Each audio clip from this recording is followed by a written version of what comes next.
Marahil lahat sa atin ay pamilyar sa kasabihang lahat ng bagay ay may dahilan or lahat ng bagay ay merong purpose.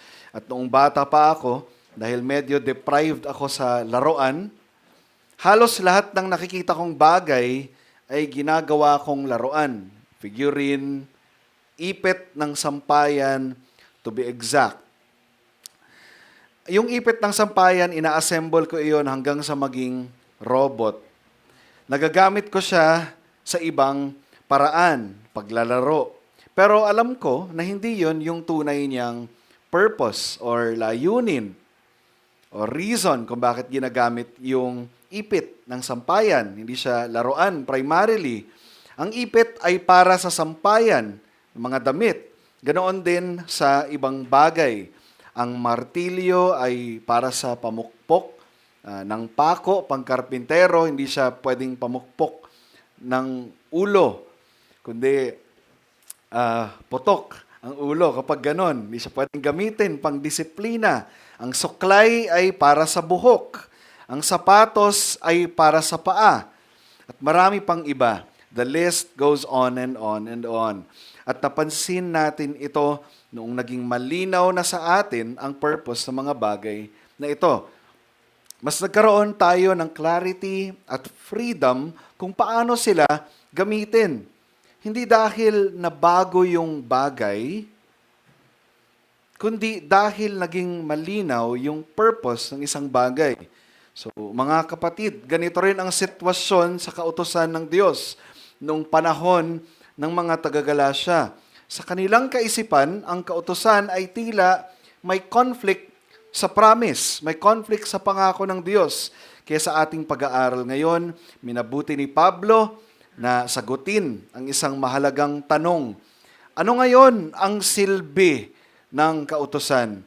And last week, magkaroon lamang tayo ng konting review and I believe helpful ito doon sa mga bisita natin. At tayo din na mga naka-attend last week na magkaroon pa ng ma-refresh yung ating napag-aralan. So last week was a very theologically overwhelming topic and I admit, ngunit hindi iyon nakahadlang sa mga espiritual at practical na learning and applications na naghatid sa atin ngayong Lord's Day. Salamat sa Diyos. Napag-aralan natin ang Abrahamic Covenant, particular sa kung paano nililentihan ang pagtanggap natin ng mana or inheritance kay Abraham. At natatandaan din natin na may 2 punto tayong tinalakay, ang lente ng Mosaic Law or works of the law at ang lente ng pangako ng Diyos. Napag-aralan din natin na anuman ang pinagtibay ay hindi na pwedeng baguhin.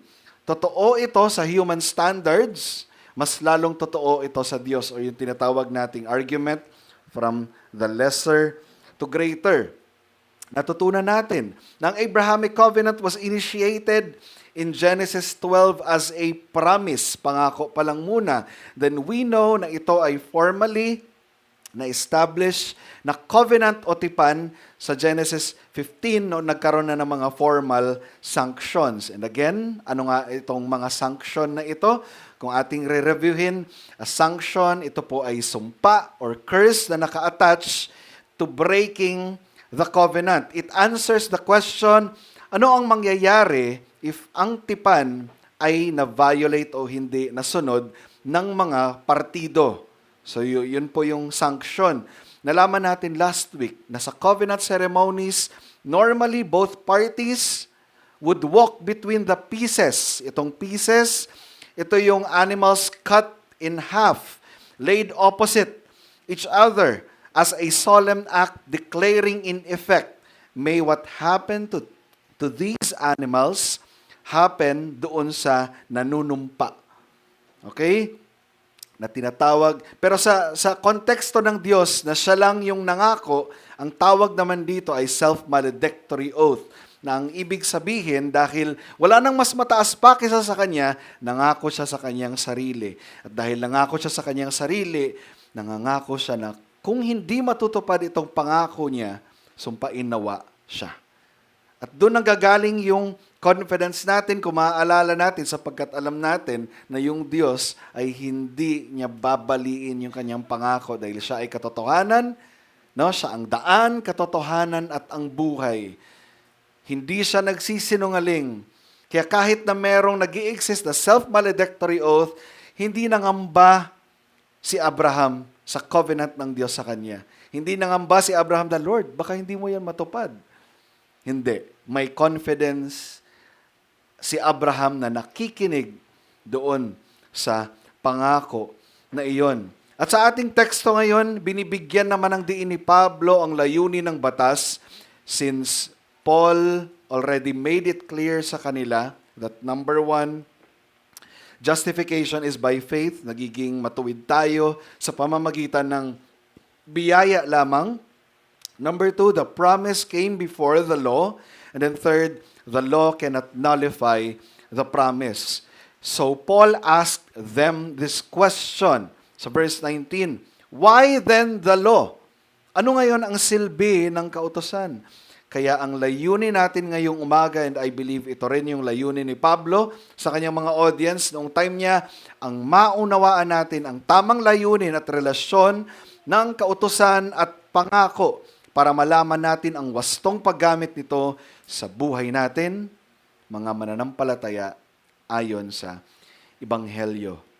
At dahil nga torn ang Galatian church sa two premises, namely the works of the law and promise, Paul deemed it necessary to explain the purpose of the law para hindi naman sila maging antinomians. Ang ibig sabihin lamang ng antinomians is dahil sila ay niligtas na by grace, therefore, itatakwil na natin yung batas.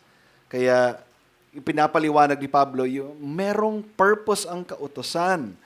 Maybe in their minds, okay, since ang promise of inheritance is received by faith, therefore, wag na nating sundin ang batas.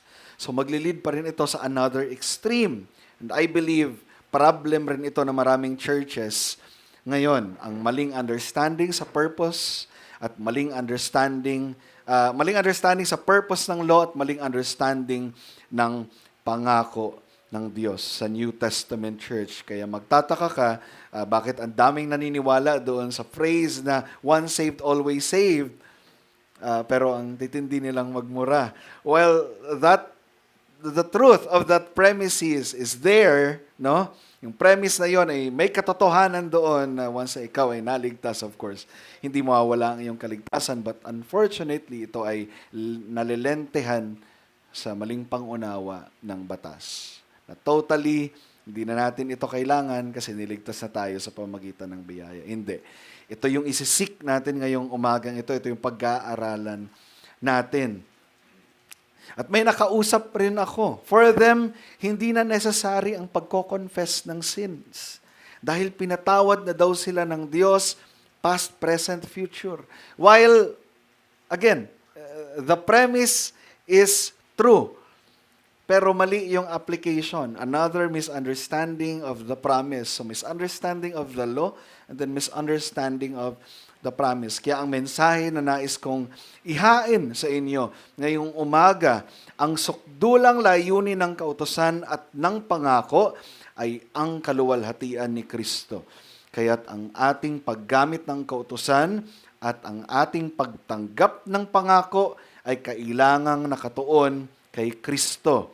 Sa Ingles, the ultimate purpose of the law and the promise is the glory of Christ. Therefore, both our use of the law and our reception of the promise must be centered on Christ.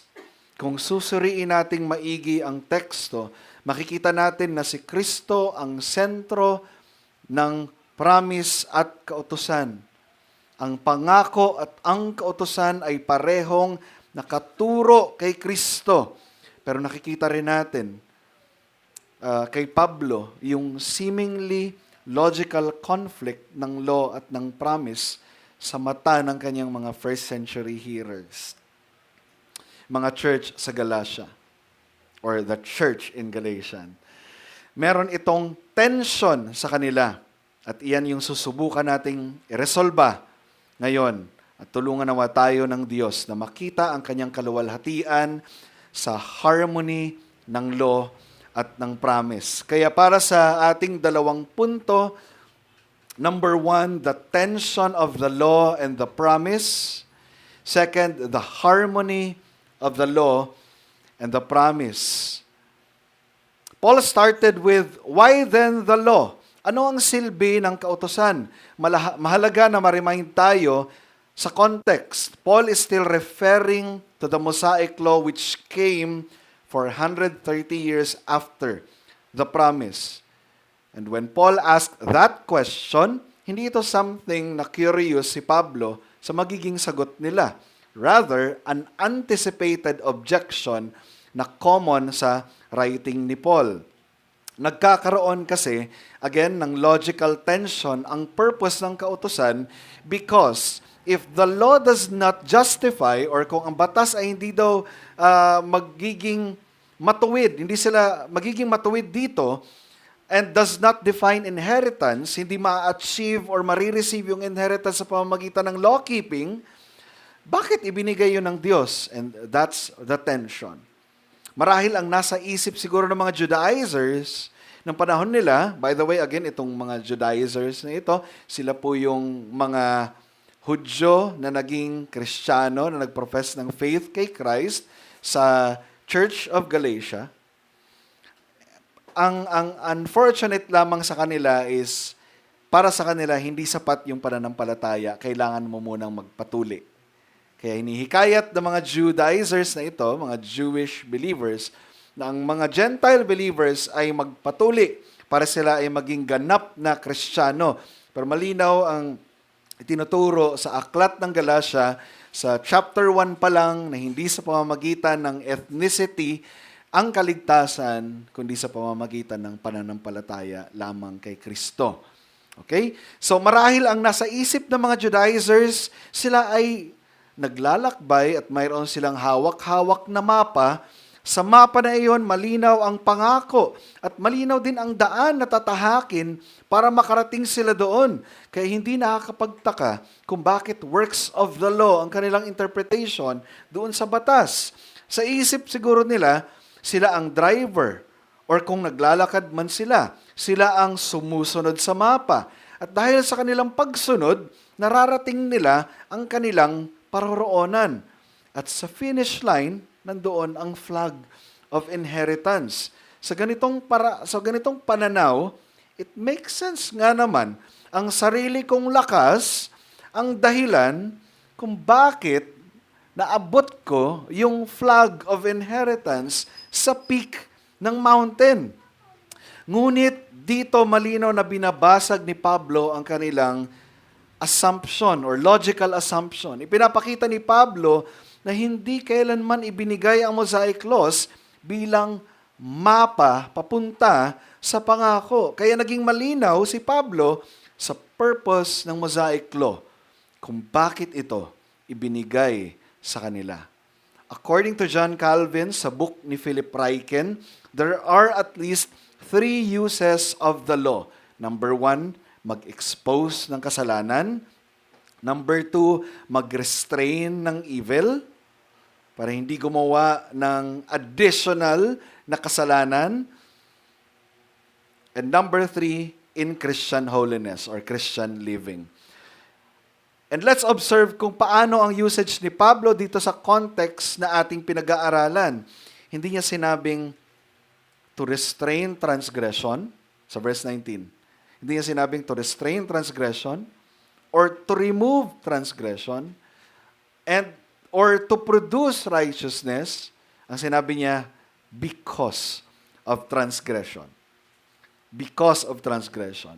So, malinaw na ang usage ni Pablo sa context na ito is the first use of the law.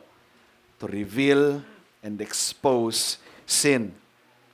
Ito ay katulad sa sinasabi niya sa Romans chapter 4, verse 15. Sabi dito, for the law brings wrath, but where there is no law, there is no transgression. Ang mga dispensationalists siguro mag-i-interpret dito na, so kung wala pang moral law, wala pang kasalanan noong time ni Moses. Di ba no? So again, nagkakaroon ng misunderstanding sa law. Pero ang sinasabi lang ni Pablo dito, again, kung walang batas, Ang trabaho ng batas, first use of the law is to expose sin. To expose sin. At sa Romans chapter 7 verse 7, if it had not been for the law, sabi ni Pablo, I would not have known sin. Kung hindi dahil sa batas ng Diyos, hindi ko malalaman ang aking kasalanan. And so Paul argued that the purpose of the law is to reveal sin, at least sa context dito. Dahil later on, chapters ng Galatian, gagamitin niya naman yung ibang uses ng law. So let's not be confused. Let's be faithful doon sa context. At least dito, ang pagkakagamit ni Pablo ay ang batas ay para mag-expose at mag-reveal ng sin. Kapag may kautusan, mas mayroong clarity kasi ang pagpapangalan sa kasalanan. Pag may kautusan, mas mayroong clarity at mapapangalanan ng maayos ang kasalanan. Kapag may kautusan, mayroon kang babalikan na basehan sa pag-call out mo sa isang kasalanan. At dahil malinaw ang pamantayan, malinaw din nating makikita ang ating kawalan ng kakayanan. At para walang maidadahilan, both Jews and Gentiles sa panahon ni Pablo, Paul made a universal statement. Sabi niya, the Scripture testifies. The Scripture has shut up or imprisoned everyone under sin. So, ibig sabihin nito, it means that the Scripture renders a universal verdict of guilt, leaving humanity with no escape. Nakakulong tayong lahat sa batas. We are all prisoners of the law, captives of the law. And because of this, it is even more clearer that the law reveals our need of a Savior. Imagine, nakakulong ka, and then yung mga grills na yon, yun yung batas. And then mag-a-appeal ka, no? Palayain niyo ako dito. And then mayroong requirement, kailangan matuwid ka. How will you be able to get out from that kulungan? 'Di ba? Hindi. So because of this, hindi lamang yung law nag-expose ng sin, it is even more clearer that the law reveals our need of a Savior. Idinadala tayo nito sa ating pangangailangan ng tagapagligtas. And so makikita natin yung punto ni Pablo na kapag ang purpose ng isang bagay ay nagiging malinaw, unti-unti nitong inaalis ang kalituhan at tensyon sa iba pang mga bagay na konektado dito. Kapag mali ang pagkakaunawa natin sa layunin ng isang bagay, nagmumukha itong kalaban ng isang bagay. Pero kapag malinaw na ang purpose nito, doon natin makikita na hindi sila magkasalungat or magkaaway or in conflict, kundi magkatuwang. Ganito ang nangyari sa kautusan at pangako. Kapag inisip natin na ang kautusan ay ibinigay upang magligtas, magkakaroon talaga ito ng conflict sa pangako ng Diyos. Ngunit kapag nakita natin na ang kautusan ay ibinigay upang maglantad ng kasalanan at ituro tayo nito kay Kristo sa pananampalataya, doon nawawala ang tensyon at conflict ng law at promise. Kapag naunawaan natin ang pagsunod sa kautusan ay ginagawa ng may pananampalataya kay Kristo na tumupad ng lahat ng kautusang iyon, doon nawawala ang conflict. At dahil dito, ang kautusan na nag-expose ng ating mga kasalanan ay hindi nakaaway, kundi kasangkapan na itinuturo tayo sa kaluwalhatian ng ating Panginoong Hesukristo. Siya ang sumunod kung saan tayo nabigo. Siya ang nagdala ng sumpa ng kautusan upang tayo ay makatanggap ng pangako. Kaya ang kautusan ay nagtatapos kay Kristo at dito nahahayag ang kanyang kaluwalhatian. Kaya kung paanong napaka-importanting malaman natin ang purpose ng kautusan, importante rin na malaman ng tao ang kanyang purpose. Brothers and friends, do you know what your ultimate purpose is? According to the Westminster Shorter Catechism, question number 1, what is the chief end of man? This is very, very basic sa Christian life. The chief end of man, or ang kanyang ultimate purpose, is to glorify God and enjoy Him forever. Nilikha tayo para purihin ang Diyos, sambahin siya, at maging joyful kasama siya. Nilikha ang tao ultimately para mahalin siya at luwalhatiin ang ating Diyos.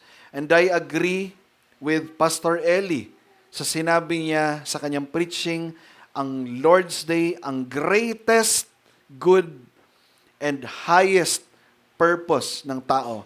Ang lingguhang pananambahan, ang greatest good and highest purpose ng tao.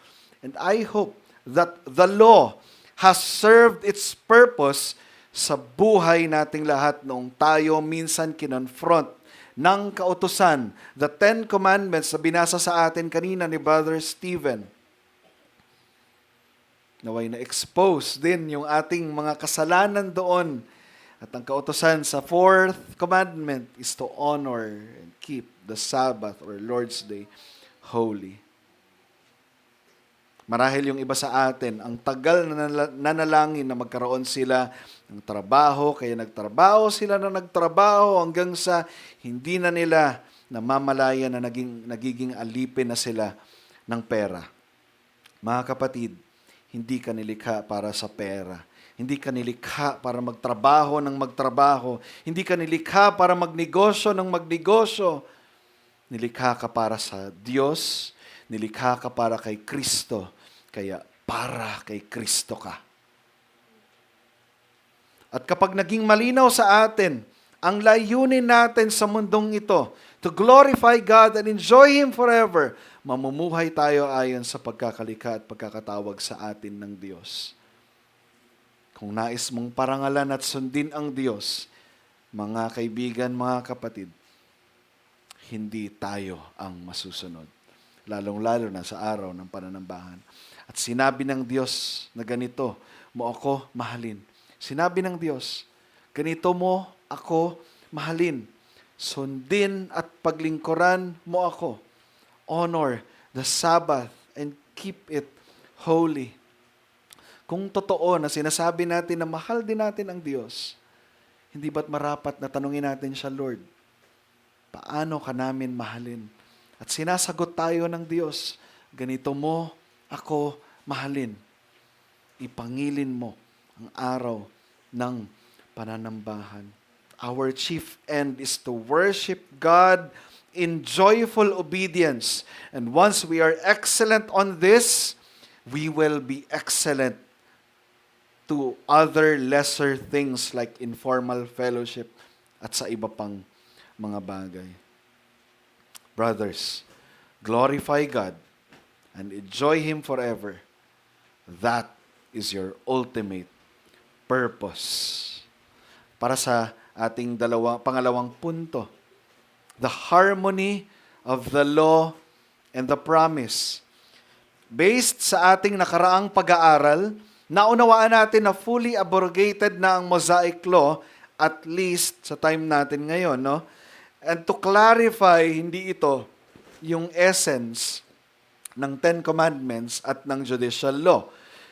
Ang nasa isip ni Pablo, of course, nagpapatuloy itong mga bagay na ito, yung Ten Commandments at yung judicial law.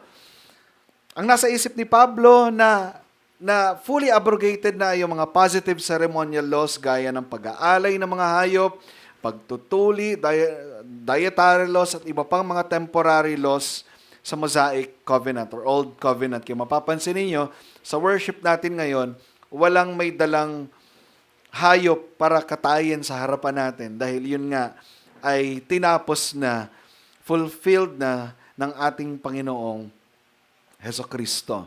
Ito ay nagtapos noong covenantal judgment ng Israel noong taong 70, AD 70, after the death of Christ. At nawasak na rin ang templo ng mga Hudyo noong mga panahon na yan. Kaya nahinto na rin ang pag-aalay ng hayop for the Day of Atonement. And Paul confirmed this sa kanyang sulat gamit ang salitang until. Until. Akris sa Griego. It means that the Mosaic Law signals non-permanence, something temporal or limited to a period of time. It means that the Mosaic Law points to a climactic moment waiting for its completion. Because the Mosaic laws, again, yung Old Covenant, are types and shadows of the things to come. Ito ay anino lamang ng isang realidad. Pag sinabing type, ibig sabihin, it reveals something greater and other than themselves. Ulitin ko, pag sinabing type, it reveals something greater and other than themselves. For example, mapa. Mapa is a type. Sa Google Maps, no? Mapa is a type. And then yung reality, yung road na dinadaanan natin. Yung Google Maps, meron parang bola doon na nagsasabi na ito yung destination. Yun yung type. Yung anti-type naman or yung reality, yung lugar na kung saan mararating mo ang iyong paroroonan. So medyo nagkakaroon tayo ng konting academic study dito para mas madali nating maunawaan ang type and anti-type sa biblical concept. Magandang example yung sa John 6. Jesus calls himself the true bread. Of course, hindi natin iniisip na si Kristo ay gawa sa harina, no? Si Kristo ay Diyos and at the same time tao. Pero sa mga first century hearers nito, automatic magsisink in ito kaagad sa kanila noong kinonekta ni Kristo ang tinapay sa wilderness to himself. Hindi sila mag-iisip sa first century nung sinabi ni Kristo na, I am the true bread.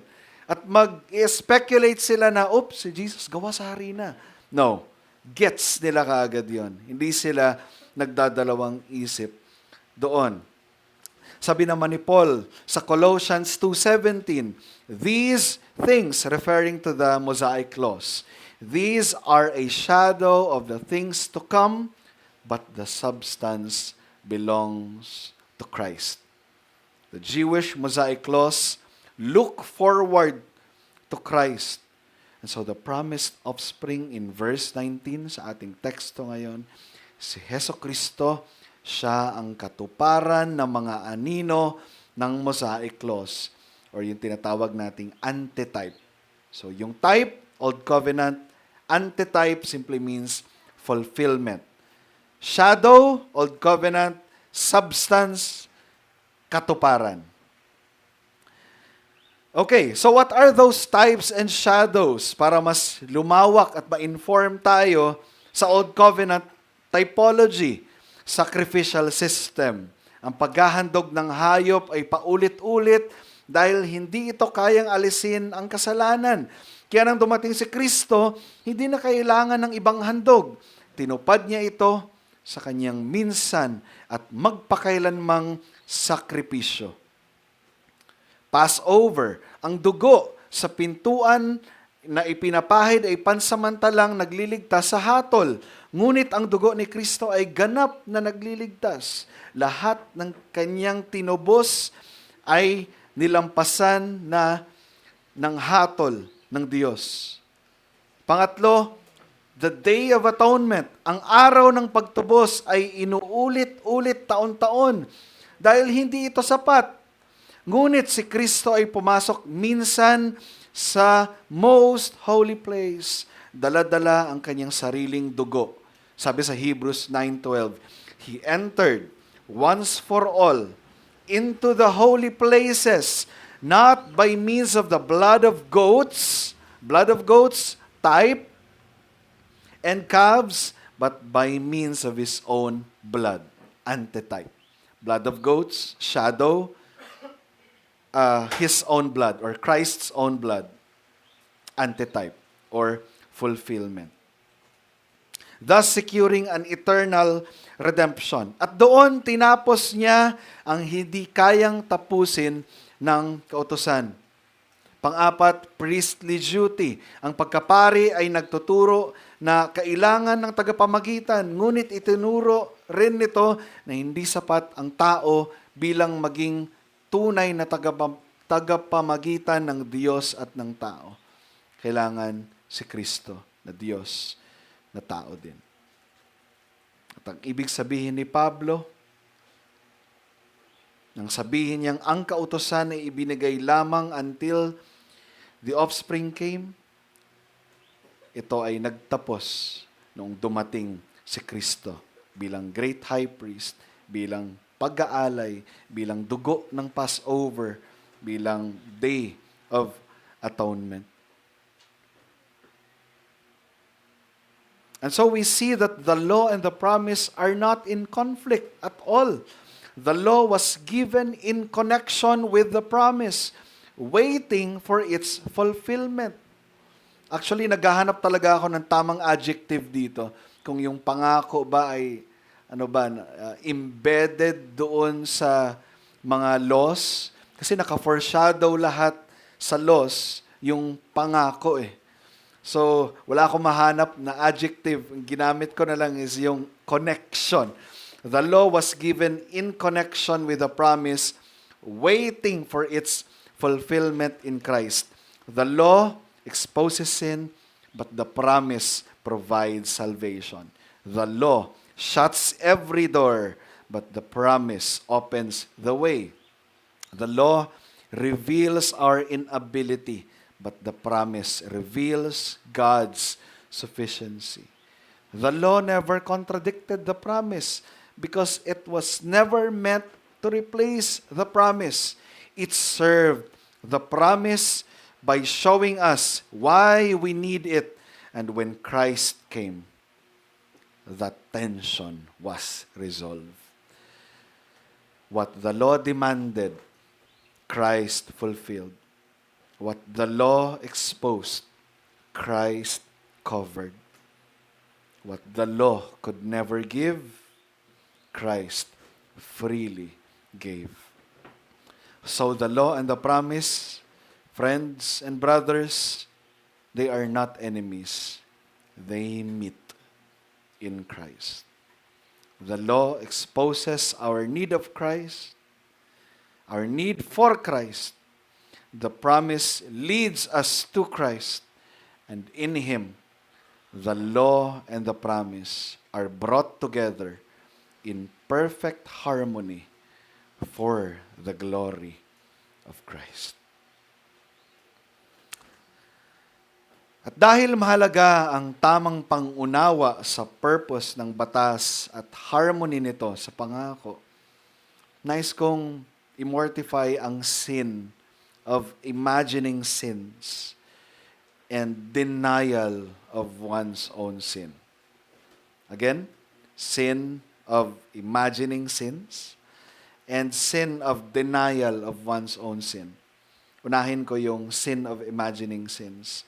Ang sin of imagining sin is when we assume the motives of others, invent guilt, and exaggerate faults, all without biblical warrant.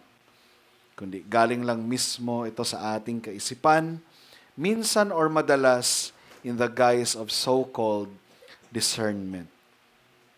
Nangyayari din ito kapag ikaw ay na-offend sa ginawa ng isang tao, but the offense doesn't follow sin. Hindi porket na-offend ka, therefore may kasalanan na siya na ginawa. Marahil nasaktan ka lang doon sa totoong statement at kinonfront ka nito. No? Dahil sa katotohanan na iyon.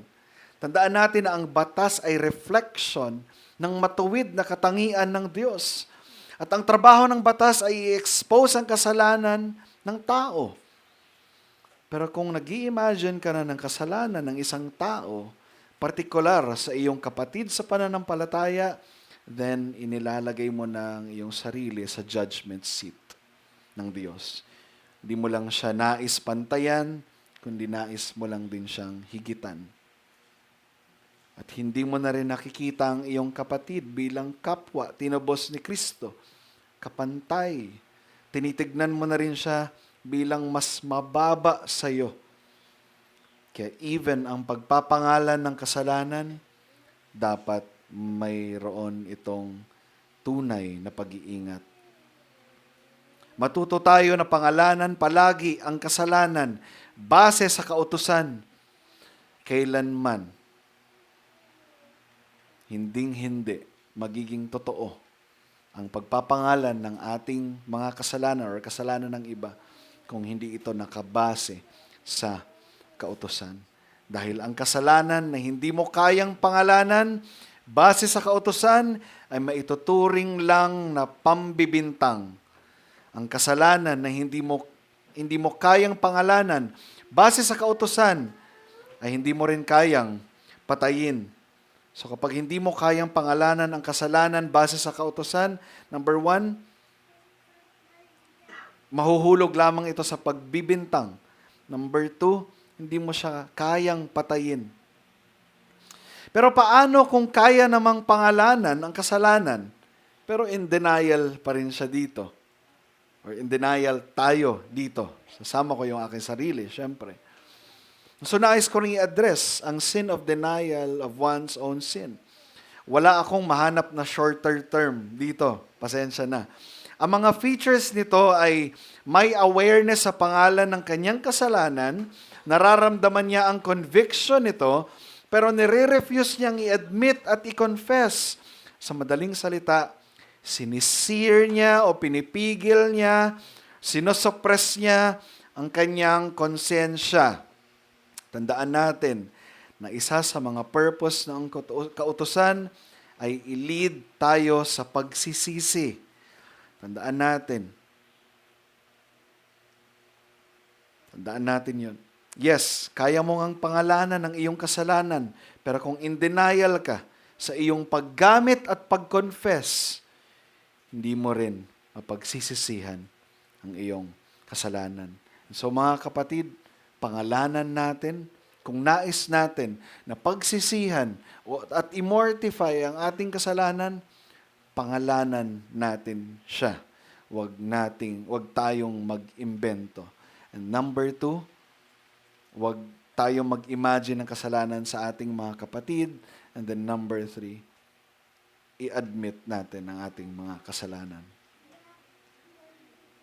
At of course, para sa ating gospel cure, ako ay nagpapasalamat sa Diyos dahil si Kristo ay hindi nag-iimbento at nag-i-imagine ng ating mga kasalanan. Kaya niyang pangalanan lahat ng kasalanan natin, one by one.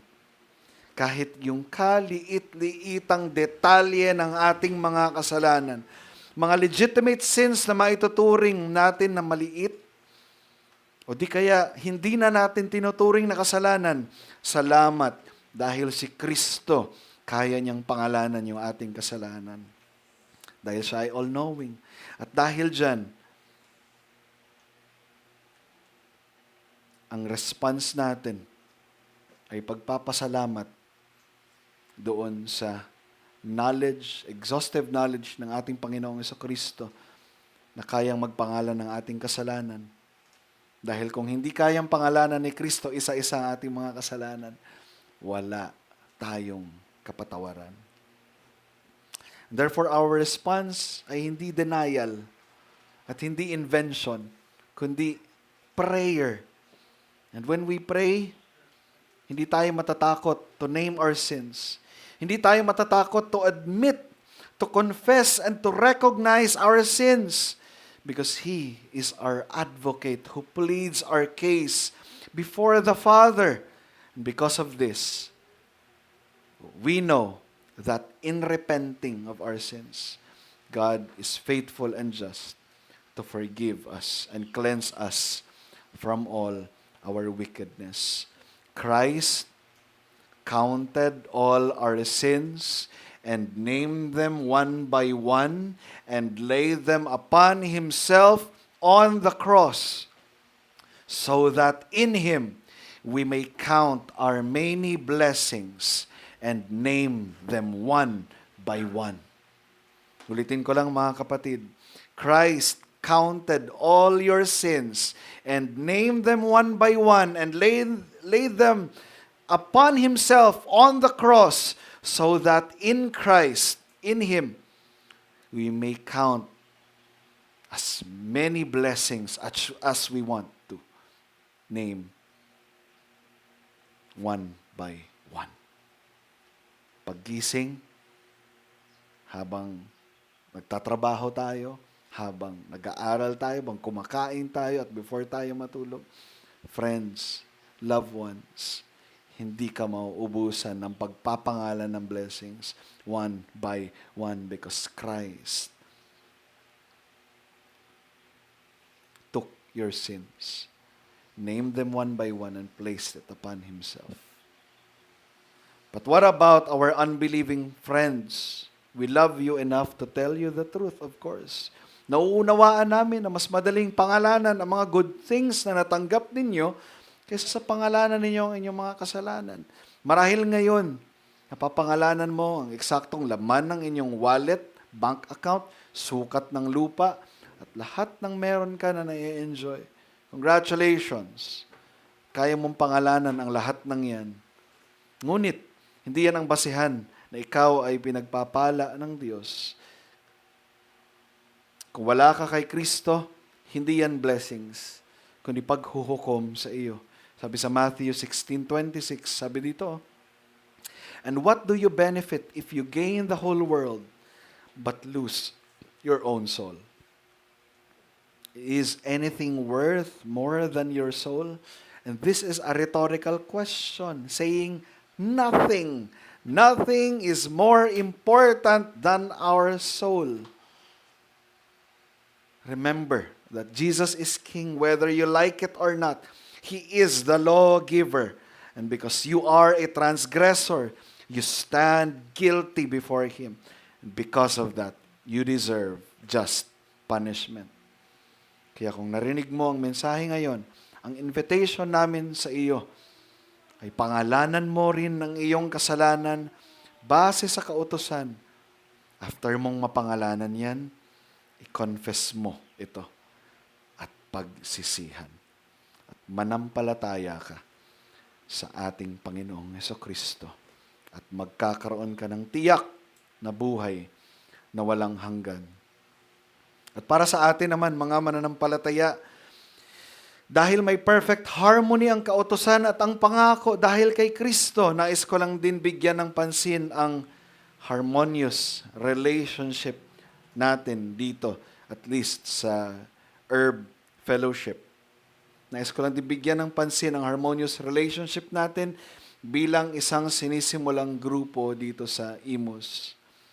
While commendable ang ating harmonious relationship, nais ko magbigay ng hamon sa bawat isa na huwag tayong maging complacent. Huwag tayong maging complacent. Minsan, dahil tayo na lang ang magkakasama palagi, tayo na lang din ang nagkakarinigan. Baka hindi na natin na-check ang ating mga blind spots. Kapag naalala ko yung message palagi ni Marga, basta walang magbabago. Hindi ko maiwasan na magkaroon ng self-checking from time to time. Dahil kailangan natin ang mga ganoong paalala. That is very, very, very beautiful. A very, very good reminder. Basta walang magbabago. 3 words. Brothers, please, let us be humble enough to acknowledge that we still have blind spots. Please. Tandaan natin na nakasalalay lamang sa Diyos ultimately ang maturity ng isang church or ng isang fellowship or ng isang Christian At kung magpapabaya ang church sa pagbabantayan nila sa isa't isa, ay baka mauwi sa pagkakaroon ng conflict na mabigat. Depende sa providensya ng Diyos. But what if after all of our efforts, ay pinadaan pa rin tayo ng Diyos sa isang mabigat na providensya? Paano natin inihahanda ang ating mga sarili sa mga possible conflicts na darating? Mga kapatid, nakita na natin gaano katinding sumira ng maayos na relasyon ang kasalanan. Naranasan na natin ang maslander na mga itinuring nating mga kapatid sa pananampalataya na mahal natin. But what about us? How do we prepare ourselves sa mga future conflicts? I believe na hindi ito kayang sagutin sa simpleng steps 1, 2, and 3. And then let's go. Bilang isang covenant community, maaari natin itong tignan sa lente ng harmony ng law at ng promise. May pangako tayo sa isa't isa. Ngunit ang batas at ebanghelyo ang magsisilbing pamantayan natin palagi sa preservation ng ating relationship. Dahil ang relasyon na hiwalay sa katotohanan ay walang kabuluhang relasyon. Ang relationship na hindi anchored sa truth ay walang kabuluhang relasyon. Yan ay mag-i-end. Pero ang relationship na nakaroot sa katotohanan kay Kristo, yan ang relasyon na magtatagal sa eternidad. Kaya kung nakasandig sa batas at ebanghelyo, ang ating mga conscience, mas aware na tayo na hindi emosyon ang ating ultimate na pamantayan. Mas aware na tayo na hindi na dapat tayo mag-imagine ng kasalanan ng ating kapatid. At mas magiging aware na tayo na hindi dapat tayo nagde-deny ng ating mga kasalanan. Naniniwala ako na kung i-maintain natin ito, mapagtatagumpayan natin ang ating mga conflicts.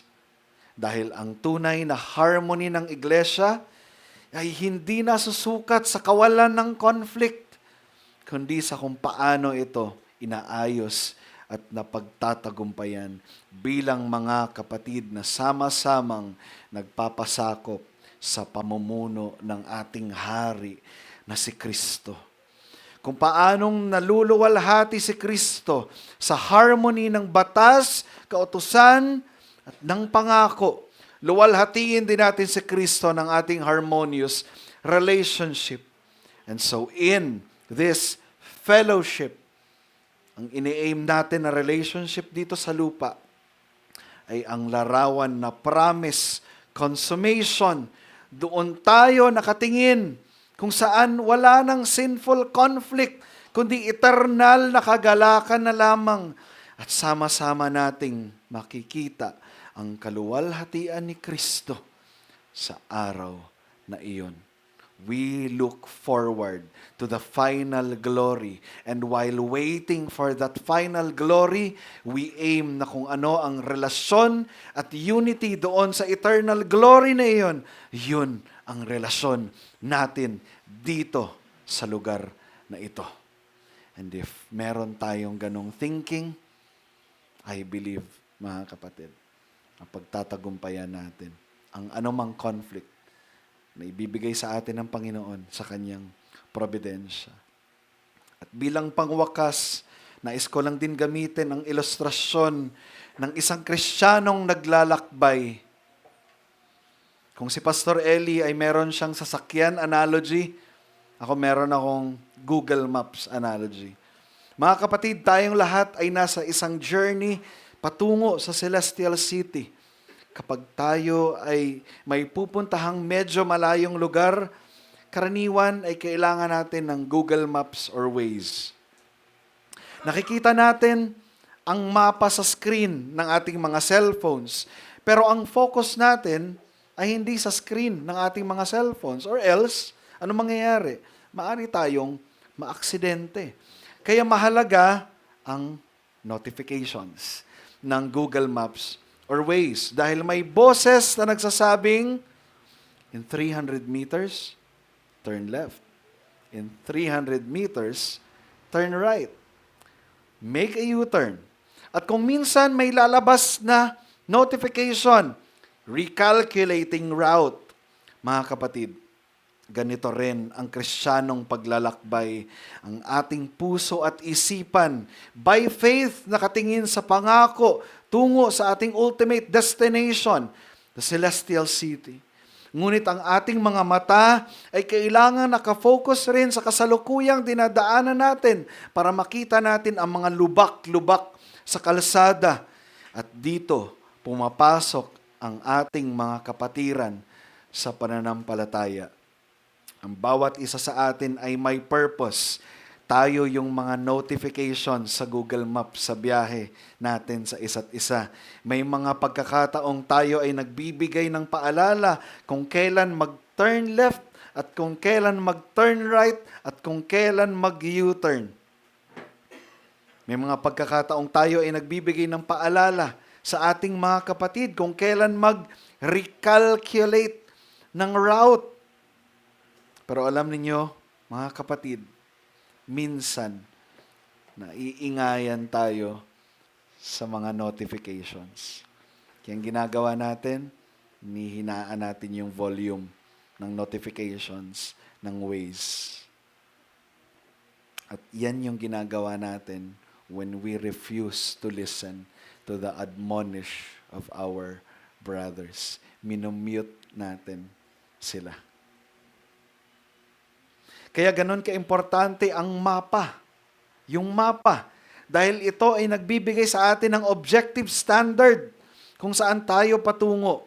At higit sa lahat, ang Diyos na siyang nag-ooperate ng software na ito, siya ang nakakakita ng lahat ng pasikot-sikot ng daan. Siya ang nakakaalam kung saan tayo nagkakamali ng pasok na iskinita. Siya rin ang tapat na magdadala sa atin hanggang dulo. At siya rin ang huling boses na maririnig natin na magsasabing, "You have arrived at your destination."